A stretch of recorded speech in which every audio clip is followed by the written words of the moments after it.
Selamat pagi Bapak dan Ibu, para devosan kerahiman ilahi. Bacaan hari ini dari buku harian Santa Faustina, nomor 889 sampai dengan 891. Ya Yesus, Engkau telah membuat aku mengenal dan memahami di mana letak kebesaran jiwa.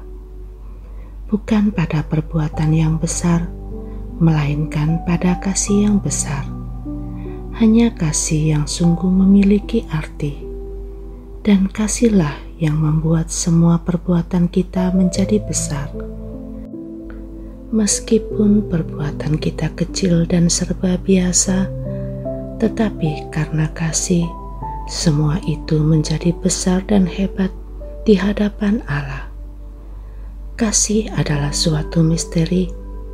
Ia mengubah segala sesuatu yang disentuhnya menjadi hal-hal yang indah dan menyenangkan Allah.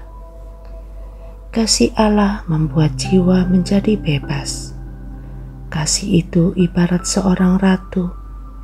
Ia tidak mengenal paksaan seperti budak. Ia memulai segala sesuatu dengan kebebasan jiwa yang besar. Sebab kasih yang tinggal di dalam dirinya mendorong dia untuk bertindak. Segala sesuatu yang ada di sekelilingnya membuat dia tahu bahwa hanya Allah sendirilah yang layak ia kasihi.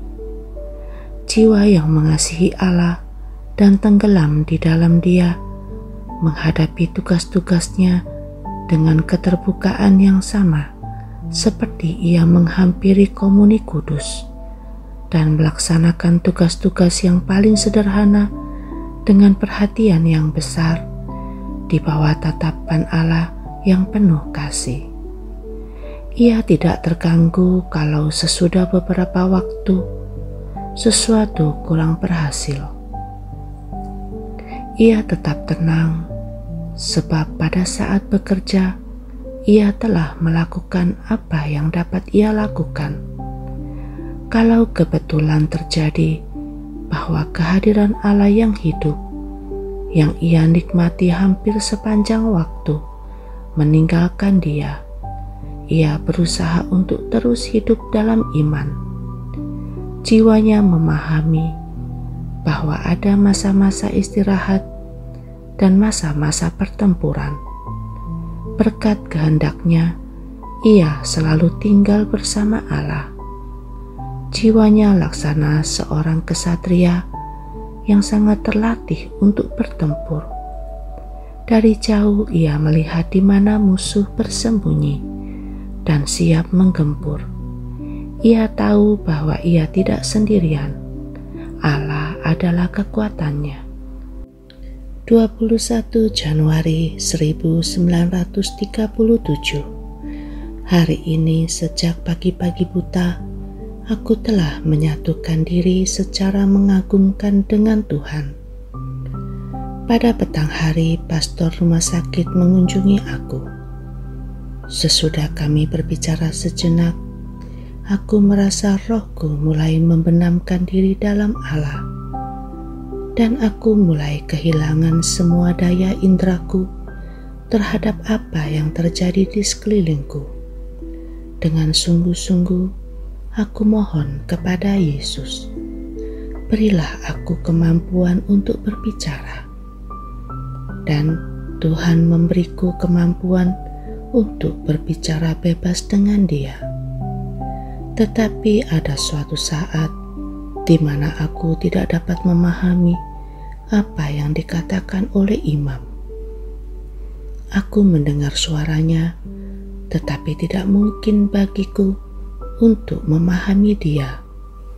Dan aku minta maaf karena tidak memahami dia meskipun aku dapat mendengar suaranya. Pada saat seperti itu, aku menerima rahmat persekutuan dengan Allah. Tetapi tidak sempurna, sebab secara lahiriah indra bertindak secara tidak sempurna. Pada saat itu tidak terjadi pembenaman total dalam Allah, Sebaliknya, ketika indera tidak berfungsi dan ketika orang tidak melihat atau tidak mendengar sesuatu secara lahiriah, pada saat itu seluruh jiwa sepenuhnya terserapi dalam Allah.